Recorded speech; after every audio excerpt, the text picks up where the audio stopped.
जय हिंद दोस्तों, और आप सभी का स्वागत है प्रीतम एकेडमी परिवार में। और मैं हूं पंकज कुमार। तो दोस्तों, आज के इस वीडियो पे बात करेंगे झारखंड बोर्ड के द्वारा यानी कि जैक बोर्ड के द्वारा जो आपका वीकली टेस्ट पेपर लिया जाएगा ना, इस वीकली टेस्ट पेपर के इंपॉर्टेंट प्रश्नों पे बात करेंगे। और आज का जो वीडियो है वो क्लास 10th का जो आने वाला सामाजिक विज्ञान यानी कि सोशल साइंस या एसएसटी का जो एग्जाम होने वाला है ना, वीकली टेस्ट, उसके इंपॉर्टेंट प्रश्नों पे हम लोग डिस्कस करेंगे। और अगर आप यहाँ से हमारे चैनल से वीडियो देखते हो तो आई होप, मैं उम्मीद करूंगा कि 100% ये गारंटी है कि यहाँ से आपको प्रश्न आपके एग्जाम में पूछा जाएगा और आप जो है एग्जाम में अच्छे नंबर लेकर आओगे। तो वीडियो को शुरू से लेकर लास्ट तक देखिएगा, और नए हैं यदि चैनल में तो चैनल को सब्सक्राइब कीजिएगा और अपने दोस्तों तक वीडियो को शेयर अवश्य कीजिएगा। तो बात करते हैं प्रश्नों पे।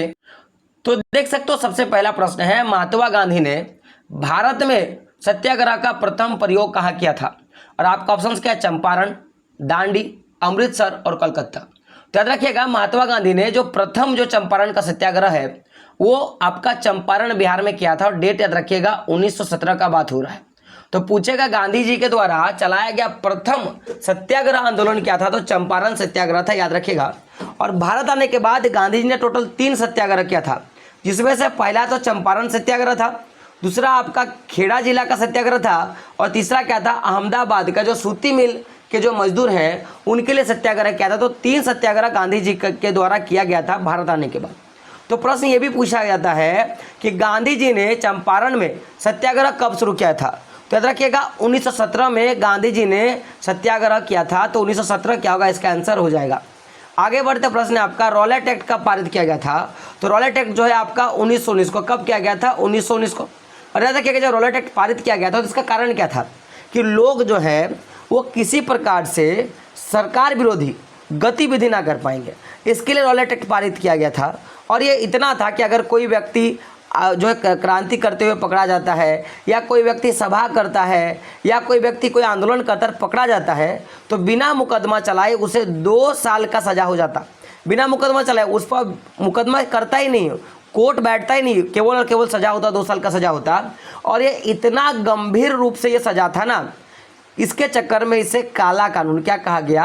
काला कानून कहा गया। और काला कानून तो कहा गया, साथ ही साथ अगर बात की जाए इसे और एक नाम से जाना जाता है, वो क्या आपका? ना दलील और ना वकील। ना दलील और ना वकील नाम से भी जाना जाता है। तो याद रखिएगा, रॉलेट एक्ट कब पारित किया गया था? 1919 में किया गया था। तो इसको पारित किया था इंपीरियल लेजिस्लेटिव काउंसिल के द्वारा। किसके द्वारा? इंपीरियल लेजिस्लेटिव काउंसिल के द्वारा पारित किया गया था। और जिसने पारित किया था उसका नाम था सर जॉन रॉलेट, याद रखिएगा। ठीक है, आगे बढ़ते हैं। अगला प्रश्न है, गांधी जी दक्षिण अफ्रीका कब गए थे? तो 1893 में। कब गए थे? 1893 में दक्षिण अफ्रीका गए थे, ये बात याद रखिएगा। आगे बढ़ते हैं। तो प्रश्न है आपका, महात्मा गांधी दक्षिण अफ्रीका से भारत कब आए थे? तो 1915 में। कब? 1915 में दक्षिण अफ्रीका से महात्मा गांधी जो है भारत आ गए थे। आगे बढ़ते हैं। अगला प्रश्न है आपका, इनमें से कौन सा संरक्षण तरीका समुदायों की सीधी भागीदारी नहीं करता है? अब देखिए, वन संरक्षण आपको पता होगा, वनों के ह्रास में, वनों की कटाई में कमी को रोकना ही वन संरक्षण कहलाता है। तो इसमें ऐसा देखा गया कि सरकार के साथ साथ जो भी आम पब्लिक है, आम जनता के समुदाय है, वो भी अपने तौर तरीकों से क्या करते हैं? वनों को बचाने का काम करते हैं। तो यहाँ पे प्रश्न है आपका कि कौन सा तरीका जो है वो समुदाय की भागीदारियों को दिखाता नहीं है? तो देखिए, ऐसे अगर मैं बात करूंगा, संयुक्त वन प्रबंधन जो उड़ीसा में चलता है, तो इसमें सरकार और जो आम जनता है वो मिलकर क्या करते हैं? वनों में संरक्षण करने का काम करते हैं। तो कहीं ना कहीं ये भागीदारी दिखाता है समुदायों का। वहीं चिपको आंदोलन का बात की जाए तो आपने देखा होगा कि चिपको आंदोलन के अंतर्गत क्या होता है कि लोग पेड़ों पे चिपक कर पेड़ों को काटने से रोकते हैं। तो कहीं ना कहीं समुदायों का इसमें भागीदारी है। बीज बचाओ आंदोलन में भी वही हाल है। लेकिन अगर आप देखोगे तो वन्य जीव पशु बिहार का परिसीमन, यानी कि जो बाउंड्री, जो जिस क्षेत्र में आप देखोगे, जिस क्षेत्र में जंगल है उस क्षेत्र को बाउंड्री सेशन करना, ये सामुदायिक नहीं है, ये केवल सरकार काम करता है। तो इसीलिए ऑप्शन नंबर 4 आपका क्या होगा? सही होगा। अगला प्रश्न आपका 7 नंबर का, कि निम्नलिखित में से कौन एक वनों का ह्रास का कारण नहीं है? देखिए, वनों का ह्रास मतलब वनों की जो संख्या है, संख्या नहीं कि जो पेड़ों की जो संख्या, उसमें कमी का क्या कारण नहीं है? तो देखिए, जब खनन होगा तो उस जाहिर सी बात है कि वनों में ह्रास होगा। बहुउद्देश्य परियोजना होगा तभी वनों का ह्रास होगा, और पशु चरण होगा तभी ह्रास होगा। लेकिन ये जो रक्षक मेखला का बात करें, यानी कि आड़ बनाने का जो प्रोसेस होता है, ये वनों को ह्रास नहीं करता, ये वनों को रक्षा भी करता है भारी पवनों से। तो ऑप्शन नंबर 1 क्या होगा आपका सही होगा, ये कारण आपका नहीं है। अगला प्रश्न है, भारत एक जैव विविधता समृद्ध देश है।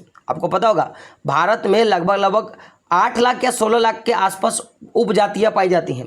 तो विश्व की कितनी परसेंट, भारत में नहीं पूरे विश्व में 16 लाख के आसपास में उपजातियां पाई जाती हैं, और उसमें से कितनी परसेंट उपजातियां जो है भारत में पाई जाती है, तो रखिएगा 8 लाख उपजातियां जो है वो भारत में पाई जाती है। तो प्रश्न सीधा पूछेगा कि भारत एक जैव समृद्ध देश है, विश्व के कितनी प्रतिशत उपजातियां भारत में पाई जाती है, तो याद रखिएगा 8% जो उपजातियां हैं वो भारत में ही पाई जाती हैं।